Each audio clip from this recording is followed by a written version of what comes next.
Hey.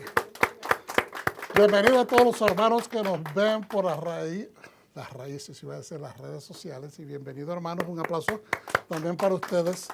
Gracias por estar acá, siempre fieles en Raíces de la Fe, y a ustedes por darnos la oportunidad de compartir estas lecciones, estos mensajes que los preparamos con mucho amor para honrar al Eterno primero, pero también a su pueblo, porque el crecimiento es necesario. ¿Cuántos dicen amén? Amén. Es necesario, tenemos que crecer. No podemos crecer sin estudiar, no podemos crecer sin poner atención a las cosas detalladamente, porque de ahí es donde depende nuestro crecimiento.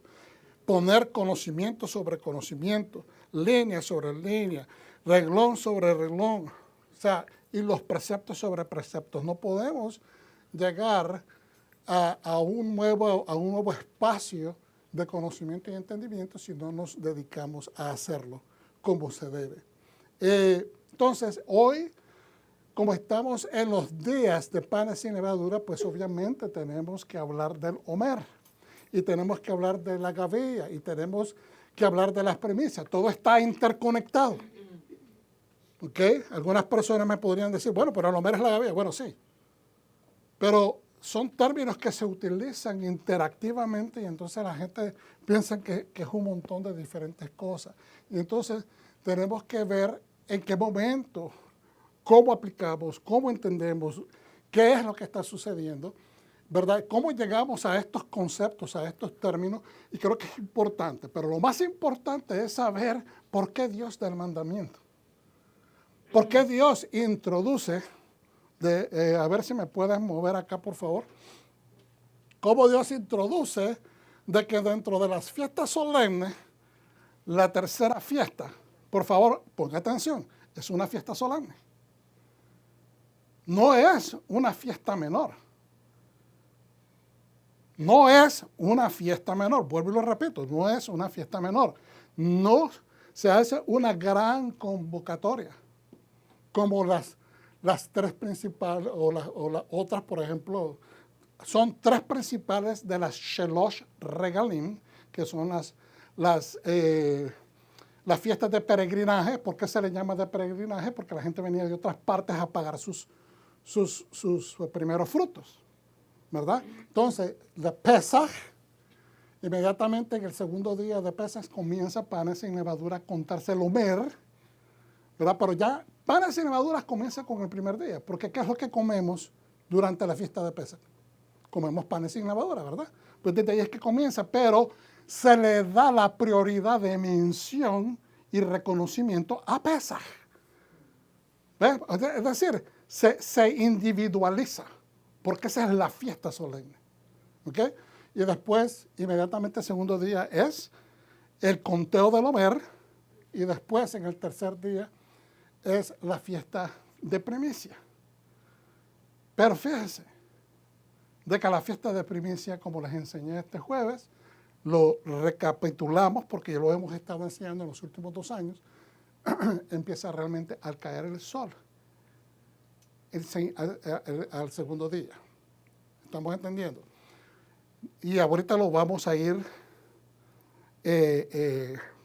desglosando para que lo entendamos y no sea tan confuso. ¿Ah? La estrella me está, pero no, pero es que yo quiero que me brille. Aleluya. Y entonces, y después viene Pentecostés. Después, este lapso de aquí para acá son 7 semanas. De aquí para acá son 7 semanas. Entonces, pero vamos a quedarnos ahí. Yo lo que quiero que esta tarde es que anoten, por favor, cualquier pregunta que ustedes tengan para después procesarla.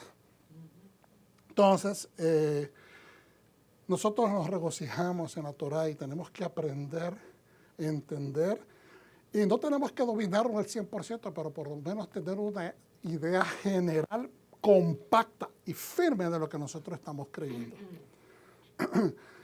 Para esta enseñanza, obviamente, yo siempre estudio con los maestros que estudio, principalmente con Rico Cortés y con otros maestros que yo me nutro dentro del movimiento, pero básicamente información de este recurso templo del templo de Alfred Edersheim, también del Midrash dice, y de Avodat HaKorbanot, que son acerca de cómo se hacían los procedimientos, cómo ofrecer las ofrendas en el templo, en el Beit HaMikdash. Eso en esencia es los recursos que utilizamos para poder poner esta información y obviamente nuestros estudios y nuestras conclusiones en referencia a áreas de interpretación ayudados con algunos otros recursos que obtuve en internet. Pero básicamente son esos 3 recursos ahí arriba. Entonces, escritura direccional.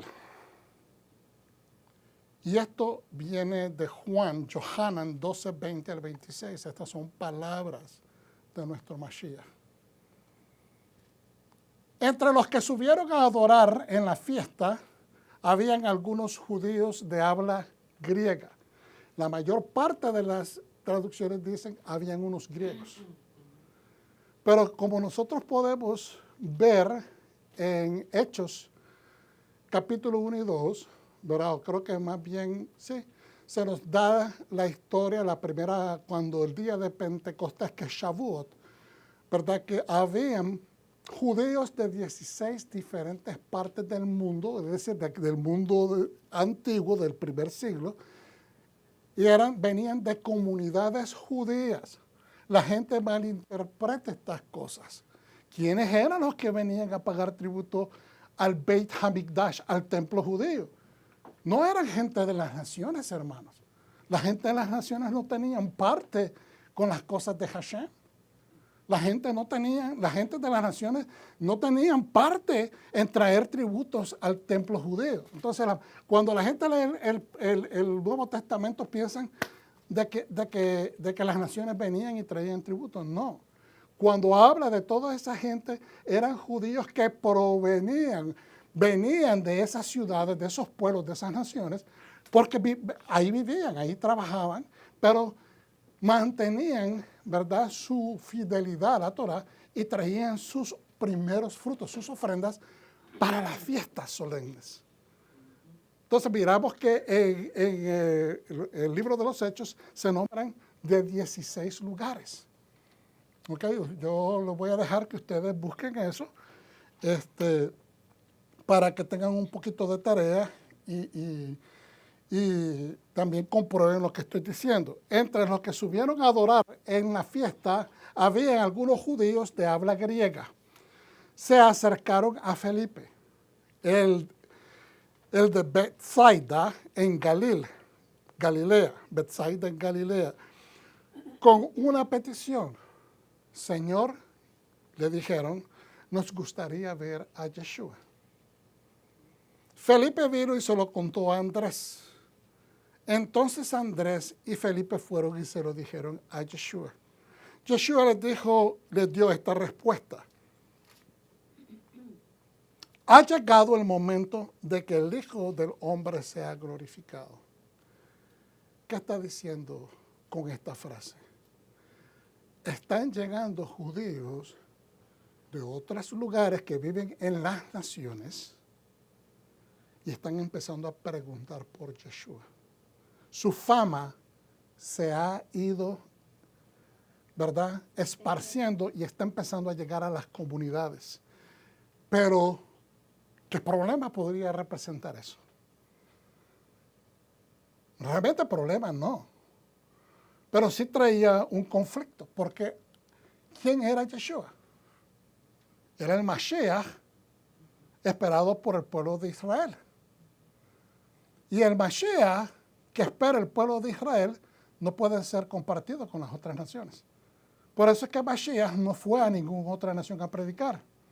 Por eso es que miramos también de que por ejemplo, un prototipo o un equivalente, que podríamos decir, lo he enseñado en otras ocasiones, de dónde se saca eso, cómo lo podemos ver en el Antiguo Testamento, una fotografía parecida. Bueno, cuando iba Isaac a buscar comida a Egipto, Dios lo paró Y le dijo, no, no salgas de la tierra, quédate aquí en la tierra, porque yo te voy a bendecir.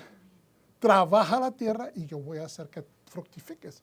Y dice de que él, en medio de la hambruna, en medio de la sequía, sembró la tierra, Dios lo bendijo y produjo mucho más que todos los pueblos aledaños. Fue tanta la producción que pudo vender, que pudo sostener a su familia, y fue tanta la producción que vinieron de los alrededores a comprar a él. Es más, vinieron los que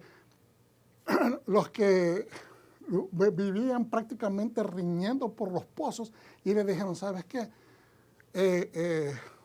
Dios te ha engrandecido, te ha bendecido en sobremanera. Es decir, que tuvieron hasta temor de él.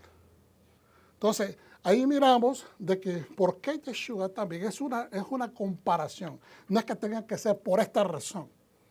Aclaro eso. Simplemente estoy diciendo que podemos ver una prefigura en el Antiguo Testamento de que Yeshua no tenía que salir a ningún lado.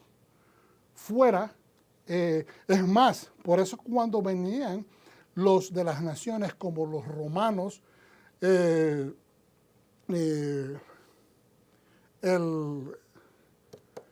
militar romano que mandó a pedirle que si por favor venía a visitar, perdón, no a visitarlo, sino que sanara a su hijo, en otro de los evangelios dice su empleado o su siervo, y él le dice, pero no necesitas venir a mi casa porque yo no soy digno que entres en ella, porque le está diciendo, yo no soy de la fe. O sea, él tenía fe en el Dios judío, pero él sabía que no llenaba los requisitos para que un rabino llegara a visitarlo a su casa, porque era prohibidísimo que un rabino se sentara a la mesa o entrara a la casa de un goín, de un gentil. Y entonces le dice, no, solo envía la palabra porque yo soy también hombre militar y tengo siervos y cuando les digo yo hagan esto, ellos lo hacen. Y entonces dijo Yeshua, grande es la fe de este varón. Lo mismo sucedió con la mujer sirofenicia, que quería que por favor sanara a su hija. ¿Y qué le dijo Yeshua? No me es permitido darle la comida de los hijos a los perrillos. Y se escuchó bien ofensivo. ¿Por qué le está diciendo eso? Le está hablando un lenguaje que entendía la gente. Esta mujer era del área de Samaritana, de toda esa área que estaba mezclada. Sirofenicia. Y entonces dice, yo no puedo hacer eso. Él está hablando como un rabino que le está diciendo a alguien de las naciones que los mismos judíos tenían conflictos con ellos. O sea, cuando leemos esto, lo leemos en una forma pasiva, pero Yeshua estaba siendo bien cortante. Entendamos eso. No estoy hablando que estaba diciéndoselo de una manera malcriada, se lo estaba diciendo firmemente. ¿Y qué le dijo la mujer? Pero Señor, si también los perritos comen de los alimentos de las migajas que caen de la mesa de sus amos. En otras palabras, yo sirvo en una casa de judíos. ¿Y qué dijo Yeshua? También se refirió de ella, grande es la fe de esta mujer. No he visto fe tan grande de esta manera en todo Israel. Entonces, lo mismo dijo de aquel hombre. Entonces, miramos que Yeshua no era permitido, pero debido a la fe y debido al contenido de sus palabras, obviamente Yeshua discernía, entendía, miraba más allá de lo que cualquier hombre podía ver y se daba cuenta de dónde esta mujer, de qué tipo de corazón está hablando y la bendijo, ¿verdad? Entonces ahora, continuamos con esto. Dice, Yeshua le dio la respuesta, ha llegado el momento de que el Hijo del Hombre sea glorificado. Se dio cuenta que estaban llegando gente, judíos preguntando por él. Entonces significaba de que su trabajo ya estaba llegando a su final. Esa es la señal. Ya está excediendo el mensaje fuera de la tierra de Israel. Yo ya cumplí entonces. ¿Estamos entendiendo? Porque el trabajo de ir a las naciones no era de él. el trabajo de ir a las naciones iba a ser de los discípulos más adelante, cuando miramos que Él resucita y le da la gran comisión a ellos, de ir por todas las naciones y discipular, enseñar la fe.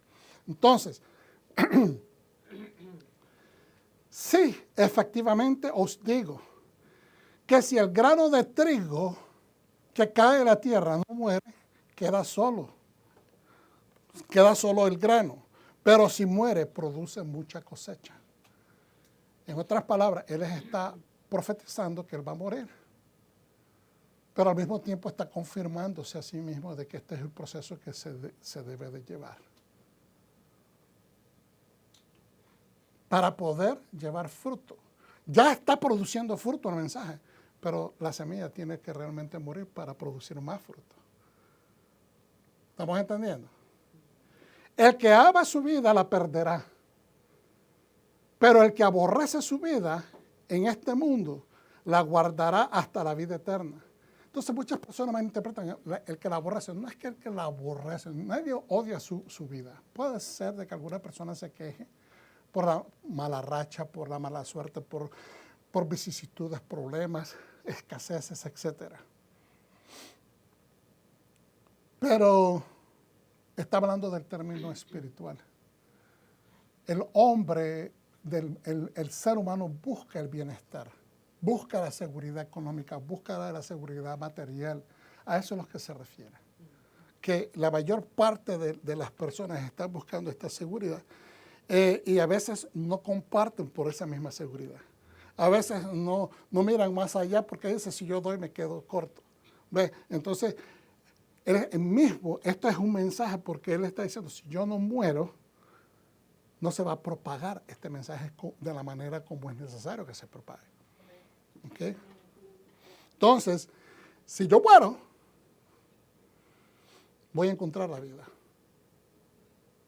Pero si yo quiero retener la vida, la voy a perder acá.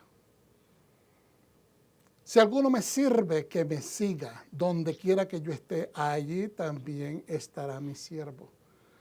Mi Padre honrará a cualquiera que me sirva. Es un poquito diferente de lo que dicen las otras tradiciones, que aquí llega una esencia más interesante. Si alguno me sirve, estos me vienen buscando. Si alguno me sirve, que me siga. Donde quiera que yo esté, allí también estará mi siervo. Mi Padre honrará a cualquiera que me sirva. Entonces aquí miramos una esencia de que la persona que va a reproducir el mensaje, que está produciendo ese mensaje, es necesario que aquellos que quieran captar el mensaje, recibir el mensaje, sigan al que está llevando el mensaje para poderlo terminar de captar. ¿Okay? Y asegura que no se trata de posiciones, porque donde él va a estar, también su siervo va a estar. ¿Estamos entendiendo? No se trata de posiciones. Hay una jerarquía, pero no se trata de posiciones. Entonces, y después dice, y lo cierra con esto, mi Padre va a honrar a esa persona que hace lo que Él está recomendando.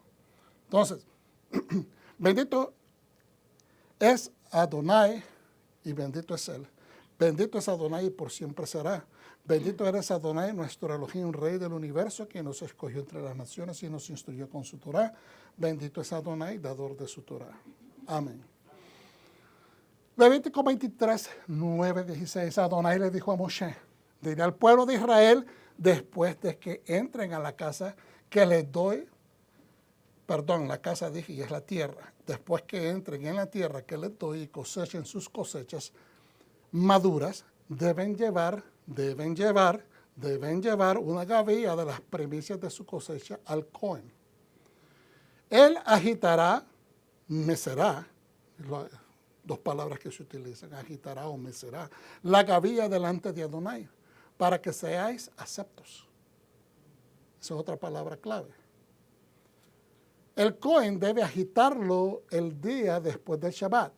Entonces, la pregunta es, ¿pero por qué dice que deben de ser aceptados? ¿Acaso no son aceptados? No estamos hablando en el término de la cosecha esa palabra para que sean aceptos es una llave que abre la puerta para que entienda el pueblo de que a menos que ellos traigan ese manojo simbólico que representan los primeros frutos, ¿ok?, de sus cosechas, es una cantidad, ¿verdad?, de sus cosechas, sus primeros frutos, y le están dando los primeros frutos al Señor.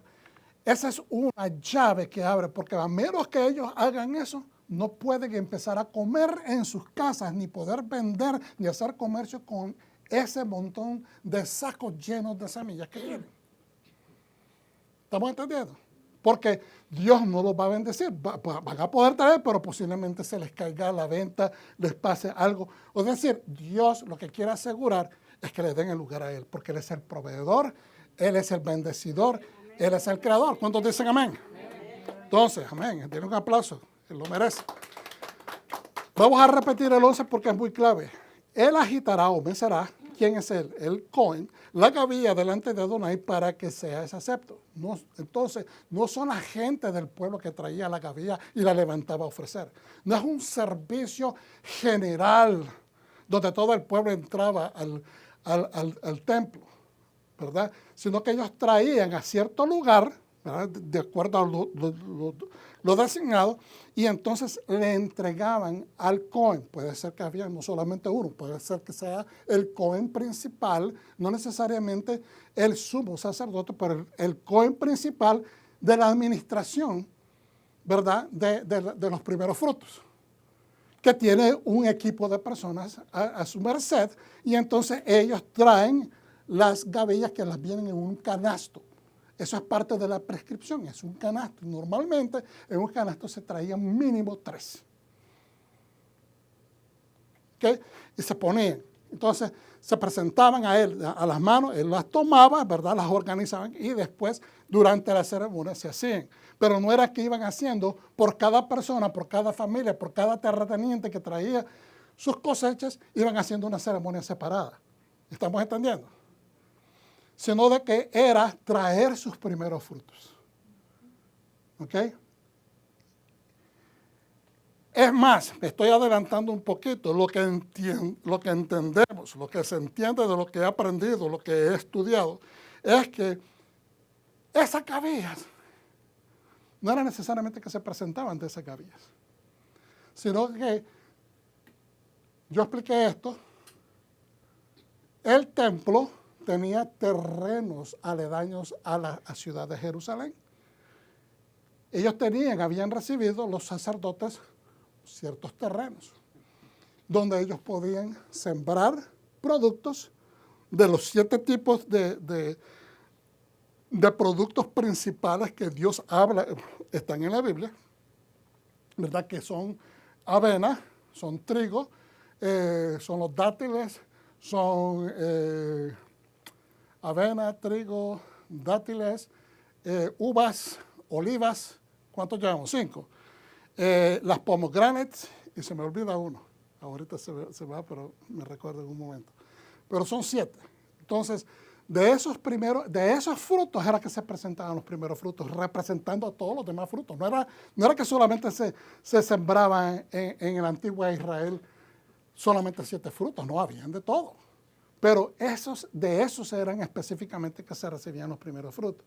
Entonces, pero se colectaban de los terrenos que le pertenecían al templo, al sacerdocio, se colectaban las espigas, los manojos de avena para llevarlos al templo. Se preparaban, como les dije anteriormente, y lo vamos a ver ahorita, me estoy adelantando un poquito, y entonces se preparaban, se limpiaban, se sacaba el grano, se limpiaba, se molían, se hacían, ¿verdad?, se procesaban de lo que se iba a presentar y después se presentaba. Pero también se presentaban las gavillas y se levantaban y se mecían. ¿Estamos entendiendo? Eso era lo que se presentaba. Eso representaba todo lo que hacía el pueblo. El pueblo cumplía con el tributo. Bueno, vamos a repetirlo. Los sacerdotes colectaban las gavillas de los terrenos del templo. que venían a representar las cosechas del pueblo. El pueblo cumplía con traer sus primeros frutos para cumplir con el tributo que el rey del universo pedía de parte de ellos. Entonces, es ahí, vamos entendiendo que no es tan sencillo como a veces pensamos, lo leemos y creemos, hay un proceso. Y cuando yo empecé a ver esto, cuando empecé a ver que los maestros estaban hablando de esto, yo dije, wow, esto es increíblemente, o sea, hay un volumen de trabajo que hay que hacer para poder llevar a cabo esto. Y es para la bendición del pueblo. Y es para que ellos puedan tener la llave, y cuando digo la llave, permiso de parte del Eterno para que ellos puedan comer de esa nueva semilla que sembraron, que están colectando, y poder hacer negocios con ella. Si no lo hacen, entonces están mal. El día que ofrezcáis la gavilla, ofreceréis un cordero de 1 año sin defecto en holocausto a Adonai. Su ofrenda de cereal, que es el producto, ¿verdad?, de la semilla, será 1 galón de flor de harina, lo mejor de la harina, amasada con aceite de oliva, ofrenda encendida a Adonai en olor fragante. Esa descripción se va a convertir cuando se entregue, es un olor fragante. Su libación será de vino 1 litro. No comerán pan, aquí está, no comerás pan, ni grano seco, ni grano fresco, hasta el día que presentes la ofrenda a tu Dios. Esta es una norma permanente para todas vuestras generaciones. Y aquí puse en amarillo, perpetua, perpetua. Dice ahí, para todas vuestras generaciones significa que es una ordenanza perpetua, sin importar dónde viváis. Oh, wow. Eso es bien interesante. Sin importar de dónde venga. Por eso es que venían de todas partes la gente a hacer la entrega de sus primeros frutos. Desde el día siguiente al día de descanso, porque tengo que parar acá, porque muchas personas pueden decir, bueno, no hay templo, ¿cómo vamos a poder hacer esto ahora? Entonces la pregunta, digamos que técnicamente la interpretación sería correcta. No hay templo, entonces ¿cómo vamos a traer ofrenda? Entonces eso se descalifica. Entonces la pregunta lógica es, ¿queremos la bendición de Dios? Entonces dejó de bendecir Dios al pueblo. O podemos llevar a cabo lo que tenemos que llevar a cabo como lugar, como organización, como gente que adora a Dios, sin estos estatutos que Dios establece para el mismo mantenimiento de esa misión. Esa es la pregunta que tenemos que contestar. Desde el día siguiente al día de descanso, fíjense bien, desde el día siguiente al día de reposo. Esa palabra descanso es reposo. ¿Y cuál es el reposo que estamos hablando? ¿Es el sábado semanal o es el reposo de la fiesta de Pesaj? No es el semanal, es el de la fiesta de Pesaj. Porque estamos en el orden, estamos hablando de las fiestas solemnes. Acuérdense, ¿cuándo celebramos Pesaj en esta semana? El lunes pasado. Era sábado, ¿no? Pero se le llama Shabbat. Porque acuérdense, Shabbat tiene dos usos. Shabbat es el 7º día. Es el descanso del 7º día. Pero también Shabbat es cualquiera de esas fiestas. Cualquiera de las fiestas solemnes. ¿Okay? Ya sea Pesaj,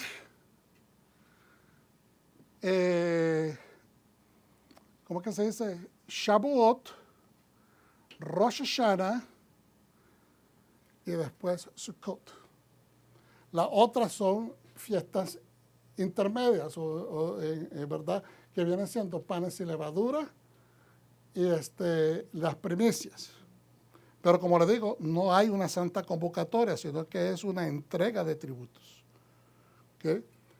Y solamente, no todo el pueblo va a hacer la entrega de tributos, sino solamente, ¿verdad?, las personas que cosechan, porque no todo el mundo era agricultor. ¿Okay?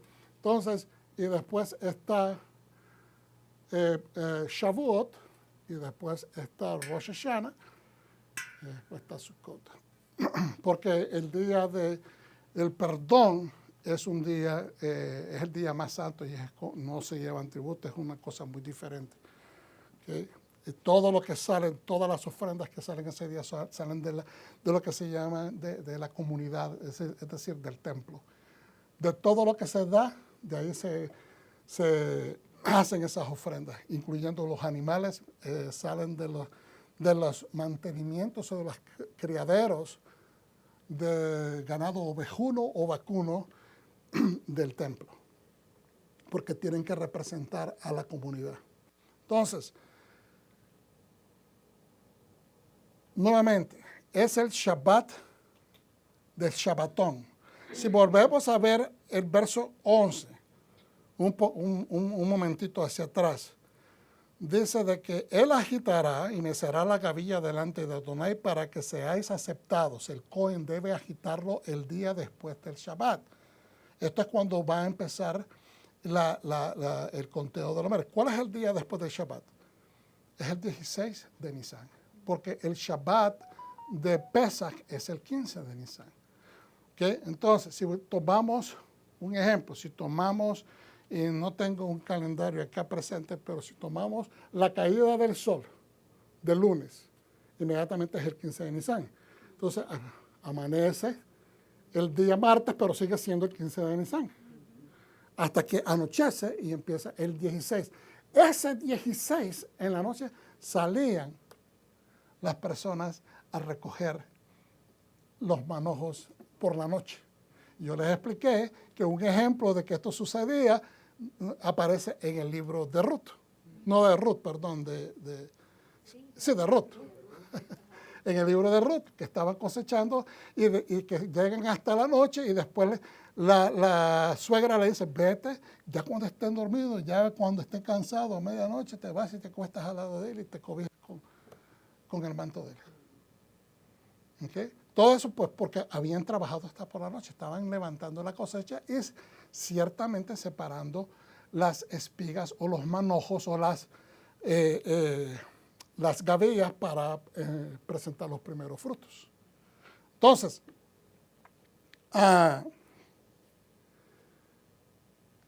este no es, puse en amarillo, el reposo semanal, que sería, el reposo semanal es el sábado, el séptimo día de la semana, sino que es el Shabbat, el descanso del Yom Tov. Cada vez que hay un alto holiday judío, o deberíamos decir mejor, fiestas de solemne observancia, se le llama Yom Tov, el buen día. El buen día, Yom Tov, el buen día. Pesach es un Yom Tov. Shavuot es un Yom Tov. Rosh Hashanah es un Yom Tov. Sukkot es un Yom Tov y prácticamente un Yom Shavuot, una semana buena, porque es toda la semana también. Entonces, en otras palabras, son los diferentes términos que se utilizan, por eso los puse ahí. Yom Tov, día alto o feriado en español, llamado Pesach, o también le dicen el Shabbatón. El Shabbatón es un sábado o un descanso alto, una fiesta alta. ¿Okay? Un ejemplo, el Día de la Madre para nosotros es un día importante, pero no es una fiesta alta. El 4 de julio es una fiesta alta, porque es una fiesta federal. Te dan fuera de trabajo a todo el mundo. El Día de la Madre, usted está trabajando, no le van a dar el día off. ¿Me está entendiendo?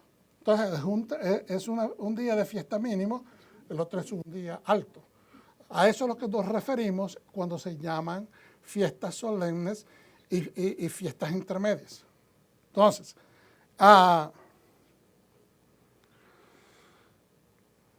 aleluya. 15. Desde el día siguiente al día del descanso, este día de descanso está hablando desde que se celebra Pesaj. Es decir, desde el día en que traéis la gavea para mecerla, contaréis 7 semanas completas. Entonces, 16, hasta el día después de la séptima semana contaréis 50 días. Por eso dice que hasta el día después de la séptima semana. ¿Por qué? Porque 7 por 7, ¿cuánto es? 49 días. El día después viene siendo el número 50. ¿Ve? Entonces, y luego presentarás una nueva ofrenda de cereal a Adonai. ¿Cuál es esa nueva ofrenda de cereal? ¿Más cebada? No, ya la cebada se terminó. Entonces, ahora es la cosecha de los primeros frutos de trigo. En el libro de Ruth está la de cebada y están empezándose a hacer, está empezándose a plantar, no a plantar necesariamente, pero empezando a ver los primeros frutos no los primeros frutos, las espigas, perdón, del trigo están empezando a surgir. ¿Ok? Y ahí mismo creo que lo explica. ¿Hay alguna pregunta sobre esto hasta este momento? Algo confuso. ¿Me he explicado bien? ¿Lo han entendido? ¿Lo han entendido bien? Por favor, no se queden con preguntas. Ok.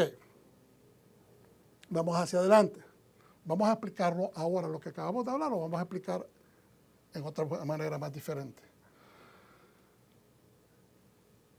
Primicias. Ha-Bikurim. Las primicias.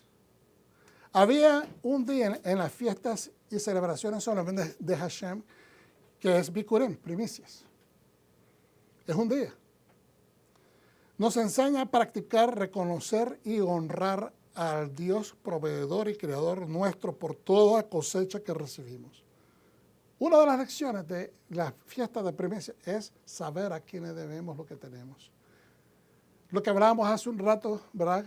Qué lindo es ver la bendición, el favor de Dios manifestado en la vida de alguien cuando ese corazón está contento, agradecido con todo lo que Dios le provee. Y bien, hermanos, en la vida tenemos vicisitudes, problemas, trancas que nos trancan situaciones y no se nos da como queríamos, pero hay que estar agradecidos. Hay que estar agradecidos y a veces las resistencias son para hacernos más resistentes a nosotros, no para destruirnos. Entonces nos enseña a practicar. Tenemos que practicar reconocer a Dios. Nos enseña a reconocerlo y a honrarlo, ¿ok? Que Él es nuestro Dios, nuestro proveedor. En todo lo que recibimos se conoce como las primicias, Bikurim. Esta fiesta es parte de las 3 fiestas de cosecha. ¿Cuántas fiestas al año de cosecha hay? ¿Cuántas fiestas al año hay de cosecha? 3. También se le llama la fiesta de los peregrinos. ¿Por qué? Porque los peregrinos venían de todas partes a Jerusalén a entregar sus primicias. Peregrinaban. Y en aquellos tiempos no habían ni buses, ni trenes, puro camellito. O el BM doble pie. Santo es el Eterno. Entonces, volvemos a repetir. 3 fiestas de cosechas al año. También se le llaman 3 fiestas de peregrinaje. También se le llaman en el vernáculo hebreo Shelosh Regalim. Shelosh Regalim. No es que regala y le da celo. Shelosh Regalim. No. Es Shelosh Regalim. La fiesta es solamente un día, pero expone la gran importancia que esto tiene en su significado. Hermano, el que no reconoce a Hashem como su proveedor tiene un problema matemático en su bolsa y no se da cuenta. Tiene amarrada su bolsa. Y no, mire, por favor, no me malinterprete, por favor. Usted sabe que yo no soy pastor de riquezas. Yo no opero en eso. Nunca me he movido en eso y le doy gracias a Dios que mi corazón se mantiene limpio de manos, ¿cómo se le dice? Gente que le gusta la riqueza y esas cosas. Yo no estoy pidiendo dinero. Yo quiero que el pueblo sea bendecido, no por lo que digo yo, es por lo que dice la palabra del Eterno. Él es el que promete y Él es el que cumple. Él es el Dios que dice y hace. Amén. Un aplauso para Él. Entonces, pero a mí me interesa que ustedes sepan que hay un significado y una importancia en esto. Dios quiere que lo reconozcamos primero. Él es primero. Hermanos, muchas personas malinterpretan eso inclusive. Dios nos está diciendo que si usted tiene a una persona enferma en su casa, que tiene que venir al servicio porque Dios es primero. Esa es mala interpretación. Su primer ministerio es su casa. Y Dios lo quiere atendiendo a su familiar que está enfermo primero en vez de venir al servicio. ¿Estamos entendiendo? O sea, las cosas se ponen en su lugar. En el momento Dios sabe que Él, siendo el Dios del universo, el creador, el rey, Él sabe de que la familia es importante porque Él fue el que la estableció. ¿Ok? Entonces, las primicias tienen carácter agrícola, hermano. El producto de la tierra, el producto de Haaretz, no es el producto que venía de otros países. Por eso es que muchas de esta gente venían y traían ofrendas monetarias, porque no eran frutos de otros países, es fruto de la tierra. ¿Ok? Y entonces, Levíticos 23, 9, 16. En el calendario hebreo, la cebada era la primera semilla. Es un cereal que se cosechaba en Judea. No podemos decir Israel porque ya el reino de Israel había sido dividido, ¿verdad? Estamos hablando del tiempo del segundo templo, donde Judea estaba comprendido por lo que es Judá, Benjamín y el pueblo levita que estaban, ¿verdad?, trabajando en el templo. Eran las 3 tribus que conformaban Judea. Y comenzaba a madurar, ¿verdad?, ese cereal de las semillas de cebada al principio de la fiesta de los panes sin levadura, que viene siendo Pesaj. Ahí me falta un punto. La presentación de sus primicias era parte de la celebración de los días de los panes de levadura. ¿Por qué? Porque está metida exactamente en medio. Entonces, vamos a ver si estamos entendiendo el mensaje. Estamos hablando del pan sin levadura que representa el pan de vida, que representa la Torá, representa Mashiach, representa la intervención de Dios en medio de la tragedia humana, de la desobediencia humana, en medio del dilema, del caos humano, y está tratando de traernos con su esencia de regreso al Edén. Entonces, el pan de vida y salvación, que es su palabra, el pan de vida que se encarna, que es nuestro Mesías Yeshua, también está siendo parte de todo este proceso. Pero entonces, el pan sin levadura que representa la vida en limpieza, la vida representa el maná que comió el pueblo caído del cielo. Yeshua vino del cielo, se encarnó y se dio a comer a nosotros en un sentido figurado, con sus enseñanzas. Tipográficamente partió el pan en esa despedida, en esa cena pascual, y dijo, voy a romper mi cuerpo, coman de él, y nos reúne nuevamente en su cuerpo.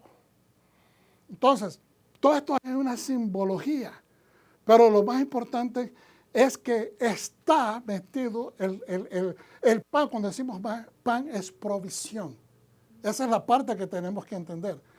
Entonces, si Dios es nuestro proveedor, ¿quién es el que da la provisión? Dios es el que da la provisión. Entonces, Dios quiere que entendamos que el mensaje de Bikurim, de primicias, es que nos aseguremos de saber quién es el proveedor, para que tengamos más provisión, que tengamos consistente provisión en nuestras vidas. ¿Amén? Entonces, volvemos a repetir, la presentación de sus primicias eran parte de la celebración de los días de los panes sin levadura. La presentación de estas primicias se realizaba el día 16 del mes de Nisan. Nuevamente repito, comimos el 15 de la noche. Es la única, ¿verdad? Por decirlo de esta manera, fiesta que Dios manda, que se sacrificara en la oveja en la tarde, se preparara para que en la noche estuviera preparada para comer, para hacer la cena pascual. Pero ¿qué sucede? ¿Por qué Dios hace eso? Es la única función que se hace de esa manera, con excepción del Shabbat. Pero el punto aquí es que Dios quería establecerse que Él no es el Dios del inframundo, sino que es el Dios que le da la capacidad al pueblo de defenderlo de toda interferencia, ataque, maldición demoníaca que pudiera querer atacar, destruir su casa, y entonces Él mismo se para enfrente de las puertas nuestras para defenderlo, para que el ángel de la muerte pase, salte, suba por arriba y no toque a nadie. Entonces Dios quería enseñarle a su pueblo que nosotros podemos depender de Él. Pero no, Él no es el Dios del inframundo, al contrario, es el Dios de la vida, porque al siguiente día, ¿qué es lo que sucede? Salen en libertad. Vivían en la muerte, esclavizados, pero al siguiente día, al amanecer,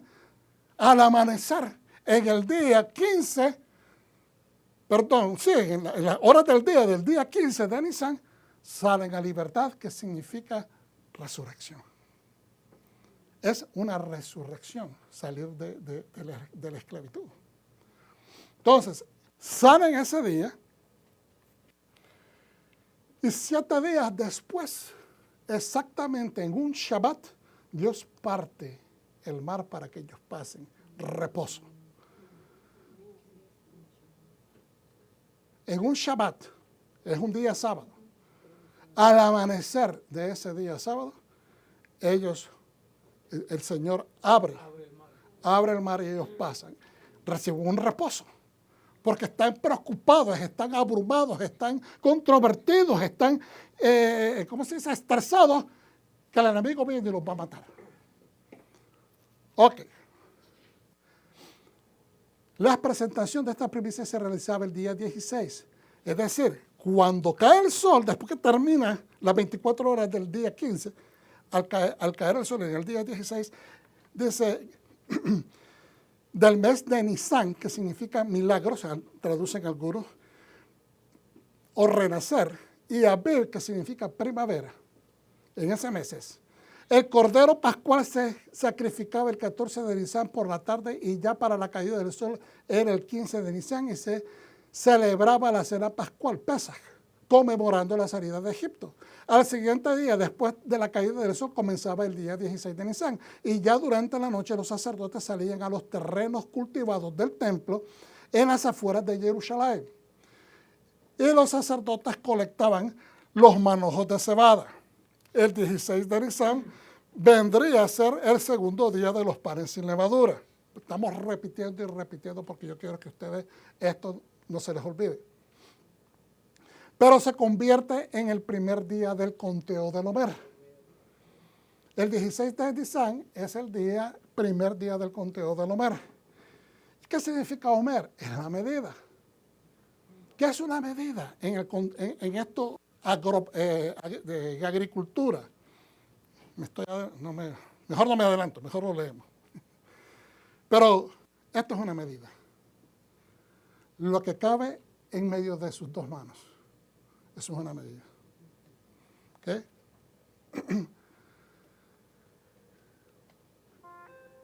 Entonces en Levítico 23:11 dice, él agitará y mecerá la gavilla delante de Adonai. ¿Quién es él? El Cohen. Para que seáis aceptados. El Cohen debe agitarlo el día después de Shabbat, que viene siendo el mismo 16. Pero no durante la noche, durante el día. La gente llegaba a todos sus manojitos en la noche al templo para que los prepararan, pero era hasta el siguiente día que el Cohen levantaba y presentaba. ¿Ok?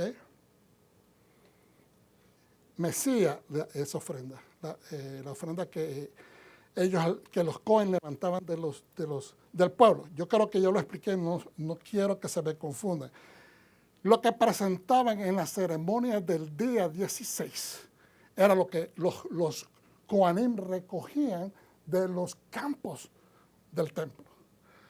Todo lo que el pueblo trajo en la noche del 16, lo que se llama el Erev, la tarde, al oscurecer del sol, que está empezando el día. Acuérdense, la gran confusión que a veces tenemos es que siempre seguimos pensando que nuestros días empiezan durante las horas del día.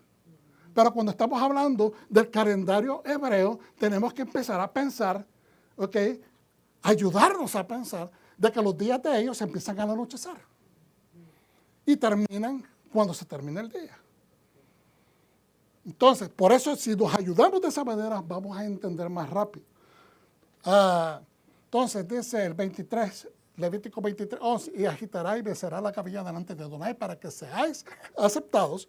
El Cohen debe agitarlo el día después del Shabbat. Vamos explicando porque esto conlleva mucha actividad para los servidores en el templo. Y hay que entender que la presentación de la cabilla de primeros frutos es algo muy santo para Dios. Y especial para Hashem. Tanto así que la introdujo como una fiesta solemne. ¿Me están entendiendo? Es tan importante sus primeros frutos que la introdujo como parte de la fiesta solemne. En el día 14 de Nisan, un equipo, fíjense bien, vamos de regreso al día 14. Un equipo de asignados, ya sea levitas o sacerdotes, de parte del templo salían a los campos de cultivo y marcaban ciertas porciones de un campo de cebada para ser cortada en preparación de la presentación del día del 16 de Nisan. ¿Cómo hacían ellos? Agarraban hilos o telitas de ciertos colores y las amarraban en lo que ellos identificaban. Esto es primer fruto. Esto es primer fruto.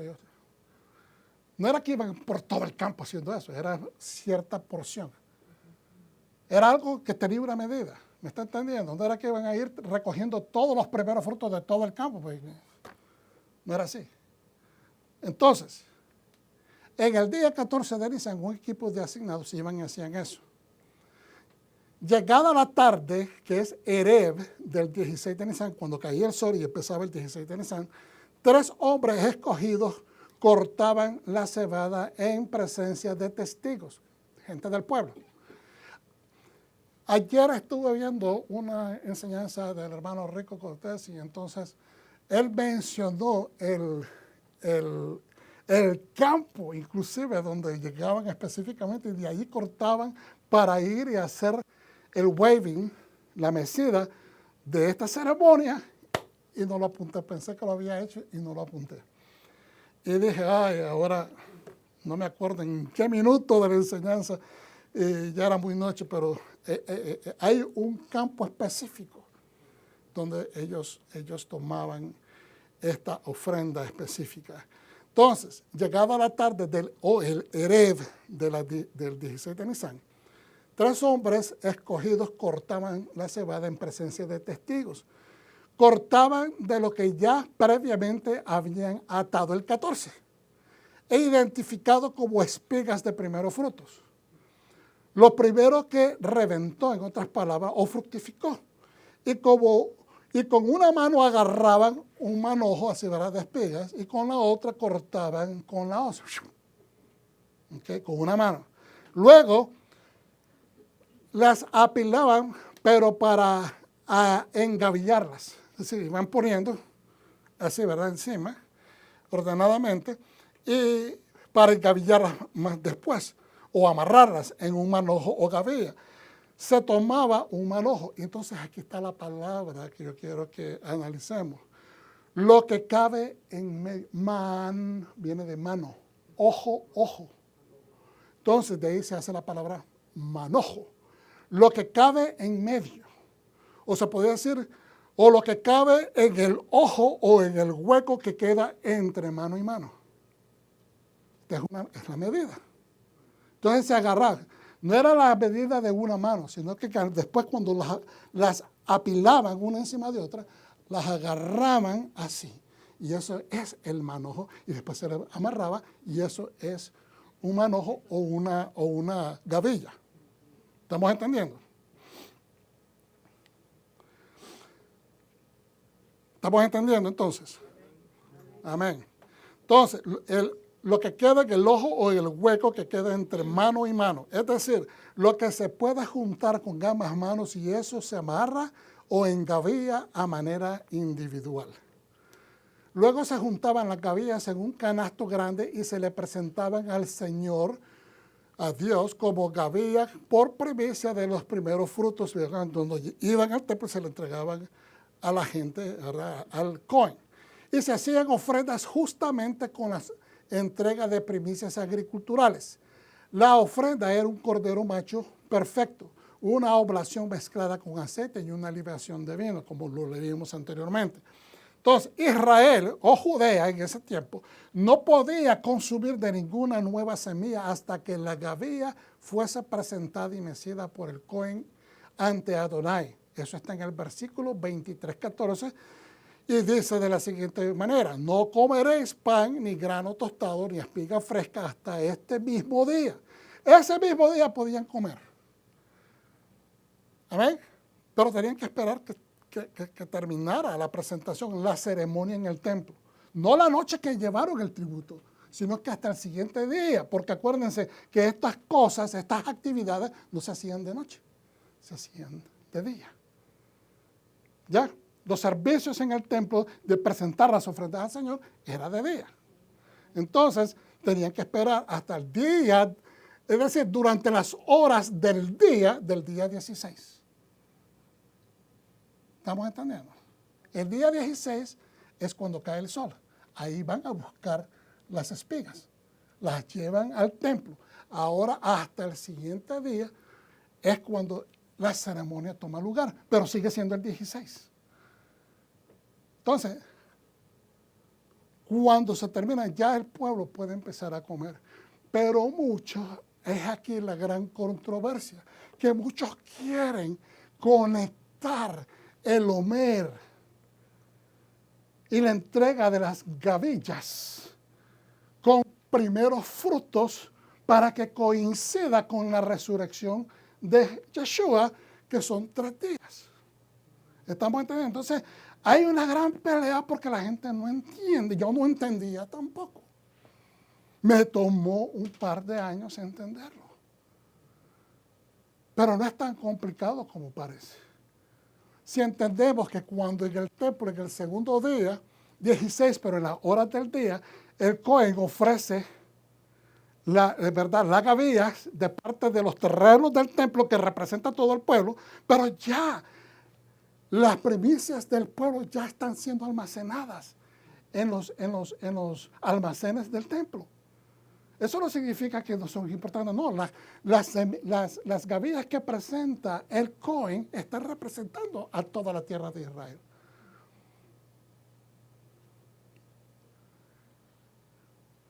¿Qué sucede acá entonces?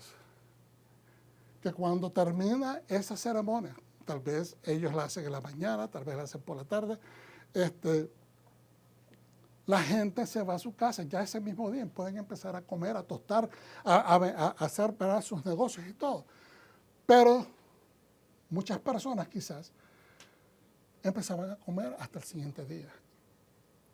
No necesariamente ese mismo día. Muchos podían empezar a hacerlo inmediatamente, pero las primicias realmente, la fiesta de Bikurim es el 3er día. Entonces, en mi estudio, yo entiendo de que al caer el sol, ya el día 16, al caer el sol, ya es 17. ¿Estamos entendiendo? Al llegar a sus casas, ya pueden comer de la semilla. Entonces están empezando a celebrar que están comiendo de la semilla nueva, pero es el 17 ya. ¿Estamos entendiendo? Llegar al templo, hermanos, no era un evento como llegamos a un teatro hoy en día, que estacionamos nuestro vehículo, vamos y caminamos adentro del teatro, compramos el ticket, vamos para adentro y nos sentamos. El templo era un centro gigantesco primeramente, donde la gente andaba a pie, caminaba. La explanada del templo es gigante. Entonces, imagínense entrar a todos estos lugares, había un protocolo, no era cuestión de que yo llegué acá y ya está, no, había que esperar tu turno, había que hacer todas estas cosas. Y entonces bastantes cosas que hacer. Entonces, no es cuestión de que llegué al templo, miré la ceremonia y me fui. ¿Me entiendes? Y la ceremonia tomaba tiempo, había cantos, había adoración, y ahorita lo vamos a ver, si me dan tiempo, llegamos ahí. ¿Cuál era el significado al representar esta gavilla ante el sacerdote en el santuario donde se manifestaba la presencia de Dios? Es la pregunta. La gavilla tenía la intención de reconocer que todas las cosechas, todos los frutos del campo eran productos del Señor. Esto lo tomé literalmente de algo que encontré en internet, porque eso es realmente lo que decía. O sea, que estamos dando gracias por el fruto del campo y que era producto del Señor. El sacerdote agitaba su gavilla de este cereal, de cebada en este caso, ante el altar de Dios, en reconocimiento de que todo era suyo.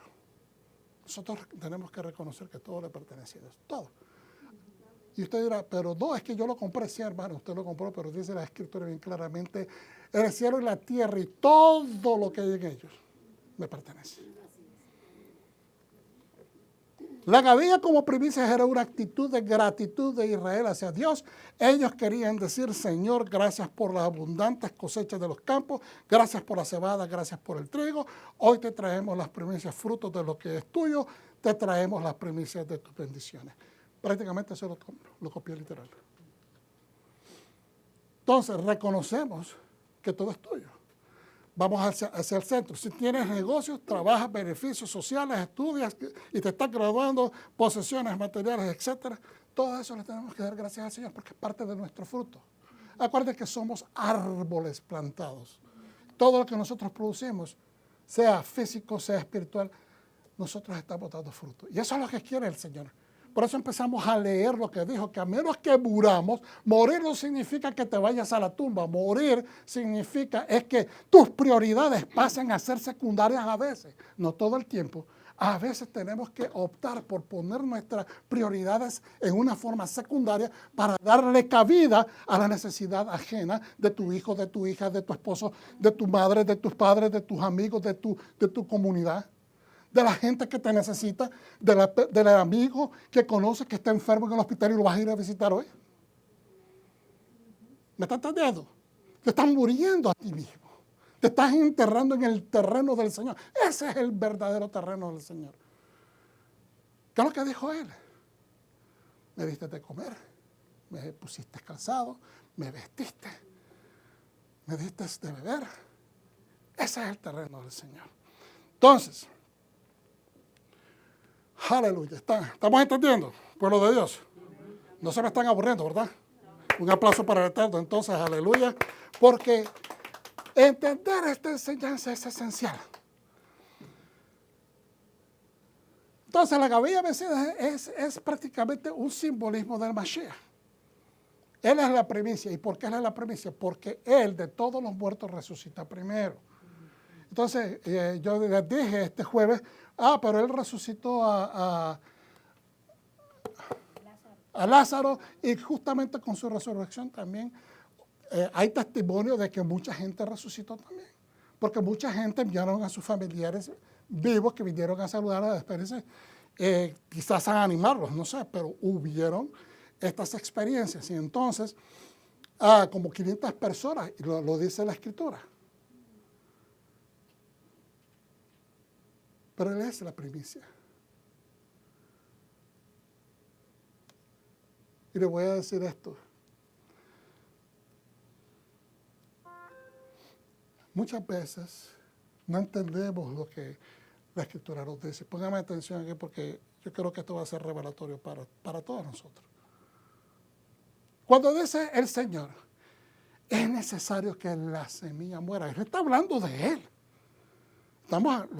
¿Me está entendiendo? Él está hablando de Él. Ahorita que lo escuchamos cuando lo vinieron a buscar judíos de habla griega, eran judíos helenistas, pues, que observaban la Torá, pero se movían en el sistema helénico porque si dicen que hablaban griego, no necesariamente implica que no hablaban hebreo, pero eran judíos. La Escritura hace hincapié que eran de habla griega. Muchas personas que se fueron a Grecia o se le helenizaron, guardaban Torá, pero dejaron de hablar el idioma hebreo. Hablaban el griego. Entonces, pero Él dice, es necesario que la semilla muera. Está hablando de sí mismo. Porque la semilla, ¿qué es la semilla? Es la semilla que para que lleve mucho fruto. Entonces, Yeshua muere el 14 de Nisan a las 3 de la tarde. El 15 de Nisan a las 3 de la tarde es un día. El 16 de Nisan a las 3 de la tarde son 2 días. El 17 de Nisan a las 3 de la tarde son 4 días. Yeshua resucitó en un día sábado semanal a las 3 de la tarde, y entre 3 y 6 de la tarde fue que resucitó él. Si estuvo encerrado dentro de la cueva esperando y después en medianoche fue que se abrió la tumba, nadie tiene razón completa sobre eso. Pero el hecho de que las mujeres discípulas vinieron en la mañana no implica, ¿verdad?, de que él resucitó en el día domingo. Eso es simplemente lo que se inventó la tradición. Porque él le dijeron los ángeles, ellas vinieron bien tempranito en la mañana. Y le dijeron, lo confundieron, dicen uno de los evangelios, con el jardinero. ¿Y quién era Adán en el Edén? Era el jardinero. Pues por eso te da estas figuras, estos simbolismos en el Nuevo Testamento, te está dejando saber. El primer Adán era jardinero y el último Adán es jardinero. ¿Estamos entendiendo? Porque dice que lo confundieron y le dijeron, Señor, ¿dónde pusiste el cuerpo de mi Señor? ¿Verdad? Y entonces ahí empieza la conversación, y después en otro de los evangelios dice que fueron ángeles que les dieron el mensaje. Pero aquí el punto importante, hermanos, es que Yeshua está hablando de que él muere como semilla. ¿Qué significa que muere como semilla? Si estamos hablando de agricultura, vuelve a ver acá, no se me aburra. ¿Ok? ¿Qué significa que Yeshua murió? La semilla de la cosecha pasada. La semilla de la cosecha pasada que fue enterrada en la tierra para que germinara, diera espigas y dé fruto nuevo. Pues ahora, el 17, cuando resucita, es la semilla nueva que podemos comer porque es nueva. Eso sí implica nueva vida. Habla de la esfera de la resurrección. ¿Ven? Entonces ahí a veces no vemos esta, porque enseñaron diferente. Pero cuando uno empieza a hacer a pensar, a meditar, el Espíritu te trae discernimiento. Yeshua se levanta como una nueva semilla. Entonces muchos podrían tener problemas con esa aseveración, porque pues, que siempre fue una semilla limpia, buena, sí, pero cuando recibió tu pecado, ni siquiera el Padre se quiso acercar a él, que él tuvo que clamar, Dios mío, ¿por qué me has abandonado? Porque en ese momento el Padre no se podía acercar a él, estaba cubriendo en pecado, entonces tiene que morir y resucita en una nueva semilla, no porque él necesitaba morir, porque él era limpio, todo lo que se le atribuyó eran acusaciones, pero él sí tomó para sí mismo todos los pecados del mundo. Y eso lo provoca morir, pero después resucitar como nueva vida, nueva generación, nueva semilla, y la primicia, dejándolo saber que como él resucitó y es el Mesías, todos los que él prometió, nosotros también nos vamos a recibir, vamos a resucitar justamente con él. Baruch Hashem, ¿estamos entendiendo? Entonces voy a leer, me caigo de enseñar, y ahora simplemente quiero compartir un midrash. ¿Me permiten 5 a 10 minutos más? Me estoy portando bien, acabamos de cumplir 1 hora, ¿verdad?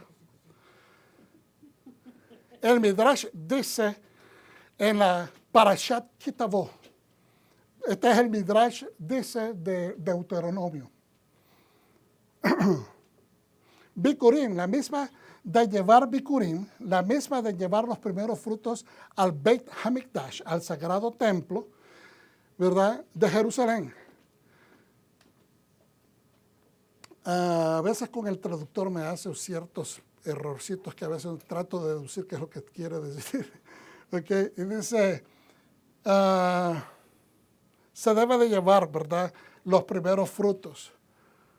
Se le debe de llevar lo que es el primer lugar, dar el primer lugar al Señor, dar lo primero de todo a él. El Midrash significa deja que el primero, el pueblo judío, de quien se dice Israel es la porción santificada de Hashem, la primicia de su fruto. Y esto está en Yirmiyahu 2:3. Voy a buscarlo porque necesito que tengamos entendimiento exacto de lo que eso significa, porque verdad no me hizo bien el trabajo esto.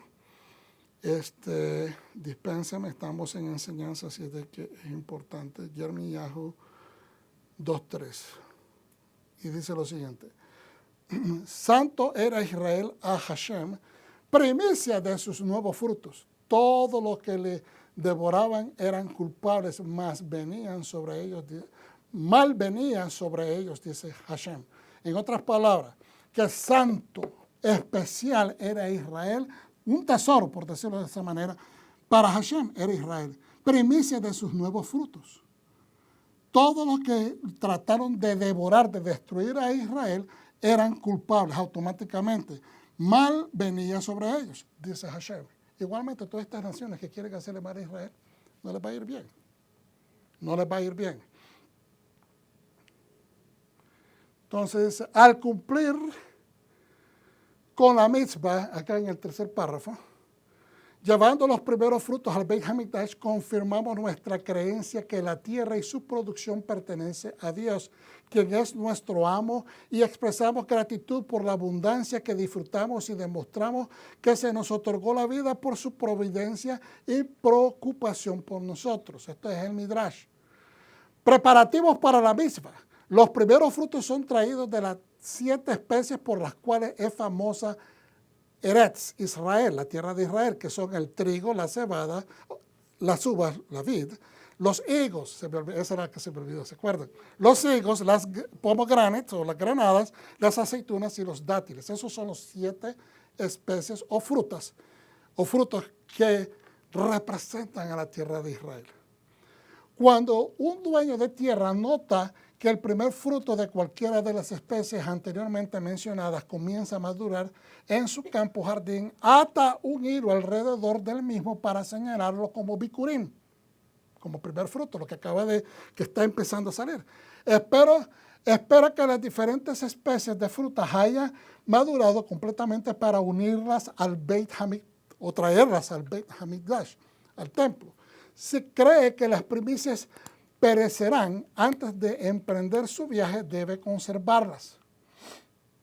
Por ejemplo, convierta los higos frescos en higos secos y las uvas en pasas de uva. Ese era un proceso que también hacían para poder traerlas desde lejos. Deben conservarlas. Por ejemplo, conviértalas, ¿verdad?, estas frutas en frutas secas, aunque la obligación es brindar un solo fruto de bikurim. Cuando más agrega, mayor es la mitzvah. Bikurim es aceptado por el Cohen entre el festival de Shavuot y el festival de Hanukkah en forma anual también. Los frutos deben ser llevados al Beit Hamikdash en un recipiente en una canasta, y es preferible que cada especie sea colocada por separado. ¿Se acuerdan cuando el hombre dice de que 3 hombres llevaban 3 canastos y entonces tenían gente como testigo? Ellos tenían que preguntar, cuando estaba empezando ya a caer el sol, en el momento que caía el sol, ellos preguntaban, ¿ya cayó el sol? 3 veces. Y la gente le contestaba, sí, ¿ya cayó el sol? Sí, 3 veces. Y después decía, ¿lo corto? Entonces la gente decía, sí. O sea, era un proceso muy bonito porque incluía traer también a la comunidad, que sirvieran de testigos, pero interactuaban, porque el pueblo se alegraba en todos juntos en traer o ser parte del proceso de traer los primeros frutos y reconocer al Creador como el proveedor. Entonces después decía, creo que había otras preguntas, pero ahorita se me va. A la larga está por acá. Pero es bien interesante. ¿Okay? Es bien interesante porque pensamos que simplemente es individual o 3 personas, sino que incluyen al pueblo, los testigos.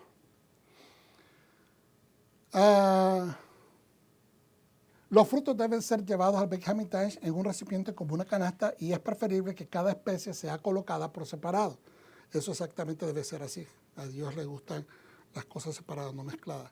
Si se debe colocar todo en un solo recipiente, se procede de la siguiente manera. La cebada al final del fondo de todo, sobre la misma el trigo, luego las aceitunas, los dátiles, las granadas y finalmente los higos arriba de todo.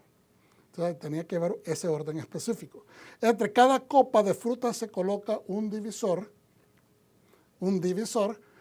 como podrían ser hojas y arriba de todo se le rodeaban de ramillos de uva. Como eran llevados a Jerusalén, los Bikurim, las ciudades de Eretz Israel estaban agrupadas en distritos. Cada distrito, habían 24 distritos. Los habitantes de cada ciudad, en cada distrito, se congregan en un solo lugar para viajar juntos a Jerusalén a llevar su Bikurim. ¿Por qué? Porque de esa manera era seguro. Caminar, peregrinar juntos por el camino no era cosa fácil, tenían que asegurarse que estaban protegidos. ¿Qué hacían también los sacerdotes alrededor de la ciudad de Jerusalén? Iban a los lugares donde habían sepulcros y empezaban a marcarlos, porque la gente no quería volverse impura al caminar sobre un sepulcro. Por eso es cuando vamos a los cementerios, yo le digo a la gente, a los niños especialmente, no camines por los sepulcros. Primeramente que falta el respeto. Que caminar pues, por donde están los nombres inscritos de las personas.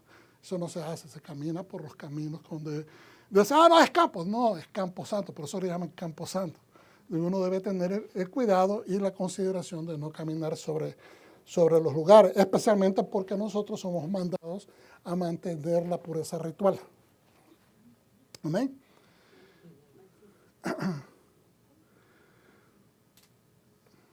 Entonces, los habitantes de cada ciudad, de cada distrito, se congregan en un solo lugar para viajar juntos a Jerusalén.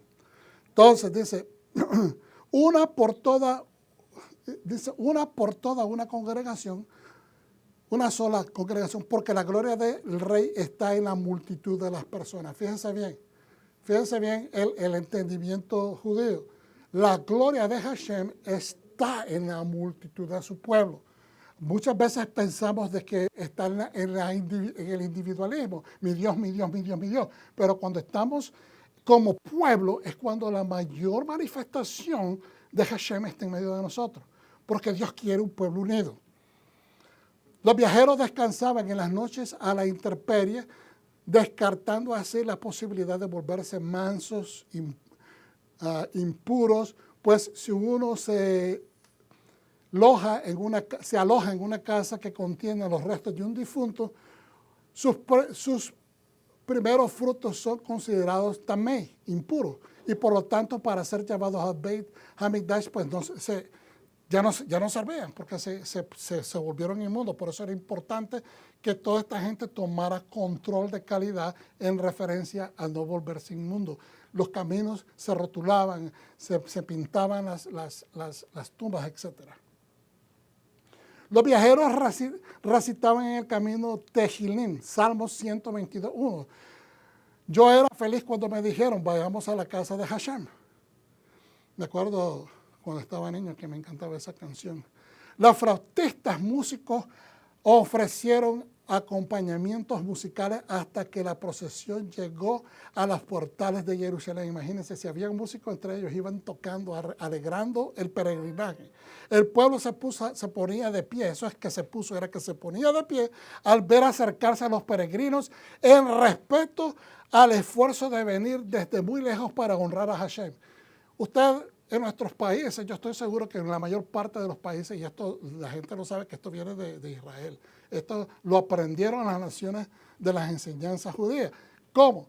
De que cuando venían los funerales, la gente se paraba, ¿verdad? Y se estiraba bien uno para dar respeto a la familia y al difunto, ¿verdad? La vida, porque no necesariamente tanto el difunto, pero a la familia que está en dolor, ¿verdad? Y entonces, imagínense que esta gente se paraba para recibir a las personas, ¿ok?, que estaban entrando a la ciudad de Jerusalén. Los trabajadores se detenían de laborar ante las procesiones y decían, nuestros hermanos de esta ciudad, bienvenidos. ¿Ve? Así honraban a los que cumplían.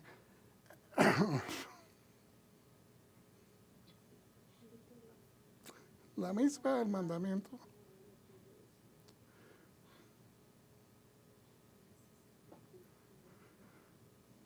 Y a veces no queremos honrar a Dios con nada, ni con nuestro tiempo, ni con nuestra atención.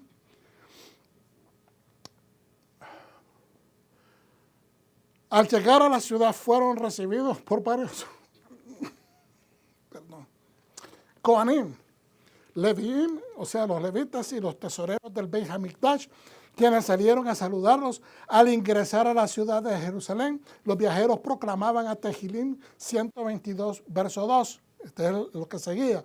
Nuestros pies estaban parados ante tus portones, Jerusalén, en la alegría todos hasta llegar al monte del templo.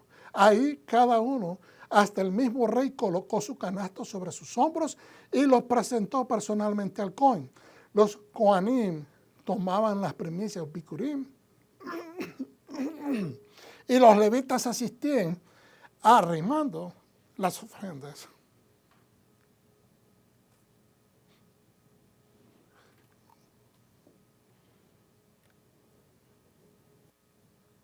Disculpe. Qué precioso haber podido estar ahí y ofrecerle a Dios lo mejor de uno. Aleluya. La procesión de sacerdotes ingresaba a la Azara, patio sacerdotal. Solo los sacerdotes, en la Azara nada más podían entrar los sacerdotes. La antesala al Beit HaMikdash, es decir, era el patio donde se manipulaban los animales, la sangre, y se llevaba, ¿verdad?, los sacrificios al altar donde se quemaban. Pero después del altar estaba el edificio del lugar santo y el lugar santísimo. Es lo que se le llama el Beit, la casa de la presencia, la casa santa, edificio del templo. Y los levitas cantaban: te ensalzaremos, oh Adonai, tú has levantado y no toleraste que mis enemigos se regocijaran por mí. Salmos Tehilim 32. Y con esto terminamos, hermanos. Con el canasto sobre sus hombros, cada judío recitaba el versículo 26:3. He manifestado hoy ante Hashem, tu Dios, que he venido a la tierra que había prometido Adonai a nuestros patriarcas conceder a nosotros. Entonces reconoció que Elohim había cumplido con la promesa que le hizo a los patriarcas y que trajo una donación de Bikurim, de primeros frutos, al Beit HaMikdash, al templo, de sus terrenos, y entregaba el canasto al sacerdote. Y usted dirá, ¿dónde está eso? ¿Dónde está eso? Está acá. Está en aleluya, Deuteronomio 26, 1 al 19. No lo voy a leer todo, simplemente para confirmar lo que está diciendo. ¿Por qué es que hace eso? Al presentarlo, él proclamaba esto porque es Torah. Cuando hayas llegado a la tierra de Adonai, tu Dios, que Dios te da por herencia, hayas tomado posesión de ella y te hayas establecido allí, tomarás las primicias de todas las cosechas que de la tierra, que cosecharás de tu tierra, que Adonai tu Dios te da, ponlas en una canasta y ve al lugar de Adonai tu Dios, al lugar que Adonai tu Dios escoja. Ese es el lugar santo, el santuario. En este caso, si era en la tienda de reunión, que era móvil, bien, o cuando ya se construyeran los templos, para tener su nombre allí. Te acercarás al Cohen, sacerdote que ocupa el cargo en ese momento, y le dirás: hoy declaro a Adonai, tu Dios, que he venido a la tierra que Adonai juró a nuestros antepasados que nos daría. El Cohen tomará la canasta de tu mano, aleluya, y ponlo delante del altar de Adonai tu Dios. Entonces, en presencia de Adonai tu Dios dirás: mi antepasado fue un nómada de Aram, bajó a Egipto y en pocos números y se quedó. Ahí se convirtió en una nación grande, fuerte y populosa. Pero los egipcios nos maltrataron, nos oprimieron y nos impusieron una dura esclavitud. Entonces clamamos a Adonai, el Dios de nuestros antepasados. Adonai nos escuchó y vio nuestra miseria, trabajo y opresión. Adonai nos sacó de Egipto con mano fuerte y brazo extendido con gran terror y con señales y prodigios. Ahora Él nos ha traído a este lugar y nos ha dado esta tierra, tierra que emana leche y miel. Por tanto, como ves, ahora he traído las primicias de la tierra que tú, Adonai, me has dado. Eso es reconocer que Dios es primero para ti en tu vida. Y entonces, lo único que yo les digo, Yeshua nos enseñó esta lección. Todo lo que yo debo hacer a mi Padre, eso hago yo. Yeshua no vino a sacar la ley de en medio, sino que vino a cumplirla.